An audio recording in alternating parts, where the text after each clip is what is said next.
Good morning friends. आज मैं आपके लिए लेकर आया हूं टेंस नंबर 2, यानी कि हमारा है पास्ट टेंस, जो कि सबसे ज्यादा इंपॉर्टेंट और सबसे ज्यादा काम आता है। पास्ट टेंस के भी बिल्कुल प्रेजेंट टेंस की तरह चार पार्ट होते हैं। प्रेजेंट सिंपल, जिसको प्रेजेंट इंडेफिनिट, जिसको इंडेफिनिट भी बोला जाता है। तो पास्ट में बात आएगी तो पास्ट सिंपल यानी कि पास्ट इंडेफिनिट, दूसरा पास्ट कंटिन्यू, तीसरा पास्ट परफेक्ट और चौथा होता है पास्ट परफेक्ट कंटिन्यू। तो आज हम बात करेंगे पास्ट सिंपल टेंस की। पास्ट सिंपल टेंस जिसकी पहचान, जैसा कि आप देख सकते हैं बोर्ड पे लिखा हुआ है, आ ई ए का साउंड। आ ई ए का साउंड आना चाहिए। जैसे मैं बाजार गया, गया आ में आ का साउंड आ रही है। मैं स्कूल गई, ई में ई की साउंड आ रही है, ए का साउंड हो। यानी कि जब सेंटेंस को लिखा जाएगा तो सेंटेंस जब एंड होता है तो उसके लास्ट में साउंड किसका आता है, फर्स्ट बात। सेकंड जो बात इसके लिए इंपॉर्टेंट है वो ये कि पास्ट सिंपल टेंस में हमेशा वर्ब की सेकंड फॉर्म का प्रयोग होता है। और थर्ड बात जो इंपॉर्टेंट है वो ये है कि पास्ट सिंपल टेंस में जब भी नेगेटिव सेंटेंस बनाएंगे तो नेगेटिव सेंटेंस बनाते समय हमेशा हेल्पिंग वर्ब के रूप में डिड का प्रयोग होता है। हमेशा डिड का प्रयोग होता है। तो हम इसी आधार पे एक एग्जांपल देखते हैं कि एग्जांपल क्या होता है। एक एग्जांपल है, इसका देखते हैं। एग्जांपल कि मोहन बाजार गया। मोहन बाजार गया, जैसा कि आप बोर्ड पे देख सकते हैं लिखा हुआ मोहन बाजार गया।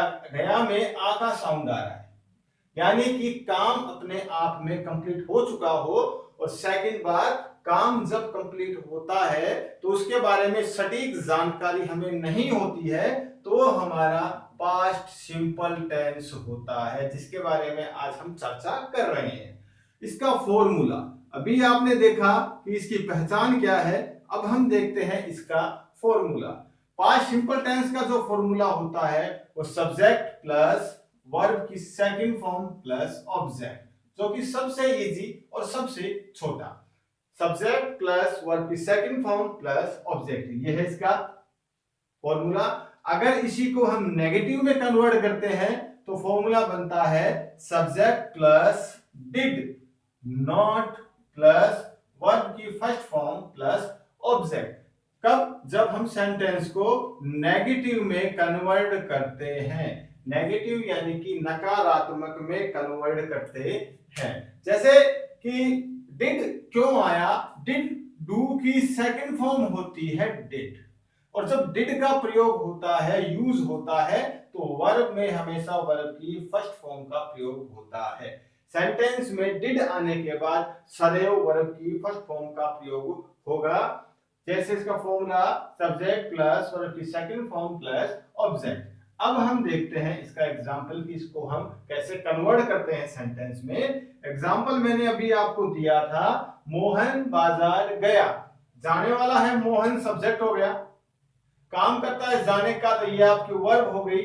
और जाता है बाजार में, तो ये आपका ऑब्जेक्ट हो गया। तो फॉर्मूले के हिसाब से हम सेंटेंस को कन्वर्ट करते हैं। मोहन वर्ब की सेकंड फॉर्म गया, गया यानी जाना। जाना को इंग्लिश में कहा जाता है गो, और गो की जो सेकंड फॉर्म आती है वो होती है वेंट। मोहन वेंट, मोहन कहां गया? बाजार गया। Mohan went to market. Mohan went to market. अगर इसी सेंटेंस को हम नेगेटिव में यानी नकारात्मक में अगर चेंज करेंगे, जैसे मैंने अभी आपको पहले फॉर्मूला बताया था कि नकारात्मक यानी नेगेटिव में चेंज करते ही हेल्पिंग वर्ब के रूप में डिड का प्रयोग होता है। और पहले के वीडियोस में मैं आपको बता चुका हूं, नोट कभी सिंगल नहीं आता है। तो Mohan went to market, Mohan बाजार गया, नेगेटिव में हो जाएगा मोहन बाजार नहीं गया। मोहन बाजार नहीं गया। मोहन बाजार नहीं गया। अब ये नेगेटिव में सेंटेंस आ गया। सब्जेक्ट है आपका मोहन, जब नेगेटिव होगा तो हेल्पिंग वर्ब का यूज होगा, और हेल्पिंग वर्ब हो गई हमारी डिड, और डिड के साथ हमने लगाया नॉट। मोहन डिड नॉट अब आएगी वर्ब की फॉर्म फर्स्ट, क्योंकि सेकंड फॉर्म का हम यूज कर चुके हैं। Mohan did not go to market, Mohan बाजार नहीं गया। ये आपका नेगेटिव सेंटेंस। अगर इसी सेंटेंस को हम इंटरोगेटिव में चेंज करते हैं, यानी कि क्वेश्चन मार्क में, तो हमें क्या करना पड़ेगा, हेल्पिंग वर्ब को सेंटेंस की शुरुआत में लाना पड़ेगा। क्या बनेगा, क्या मोहन बाजार गया, तो डिड के से सेंटेंस की शुरुआत होती है, यानी कि डिड सेंटेंस के सबसे पहले आएगा। Did plus subject, did Mohan went की जगह गो आएगा। Did Mohan go to market, did Mohan go to market. ये आपका इंटरोगेटिव सेंटेंस हो गया। अब मैं आपको कुछ पास्ट टेंस के एग्जांपल देता हूं, कुछ सेंटेंस करने के लिए देता हूं, जो आप करोगे और उसका जो फीडबैक है वो मुझे आप दोगे, ताकि मुझे पता चले कि आपको कितना समझ में आया है। ये सेंटेंस मैं आपके लिए लेके आया हूं, जो आपको प्रैक्टिस करने हैं पास्ट टेंस में, पास्ट सिंपल टेंस के।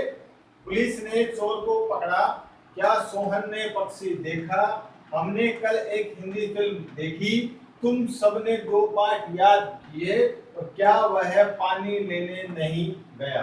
ये 5 सेंटेंस है। पांचों सेंटेंस को आप इंग्लिश में कन्वर्ट करेंगे और एक सेंटेंस को आप 4 टाइप से बनाएंगे, अफर्मेटिव, नेगेटिव, इंट्रोगेटिव और इंट्रोगेटिव नेगेटिव। एक सेंटेंस 4 टाइप से बनेगा, तो 4 5 जा 20। कुल मिला के आपको 20 सेंटेंस है वो बनाने हैं। ये अपना पास्ट सिंपल टेंस है, जो कि सबसे ज्यादा महत्वपूर्ण है, सबसे ज्यादा इंपॉर्टेंट है। इंग्लिश में हम पैराग्राफ वगैरह लिखते हैं, इसमें इसी टेंस का यूज होता है। हम कोई इंसिडेंट देखते हैं, उसके बारे में लिखते हैं, कोई रिपोर्ट तैयार करते हैं, तो भी हमारे पास सिंपल टेंस का ही प्रयोग होता है। पास्ट टेंस हम बिल्कुल अच्छे तरीके से समझेंगे। पास्ट सिंपल के बाद में नेक्स्ट जो वीडियो आएगा हमारा पास्ट कंटिन्यू का आएगा।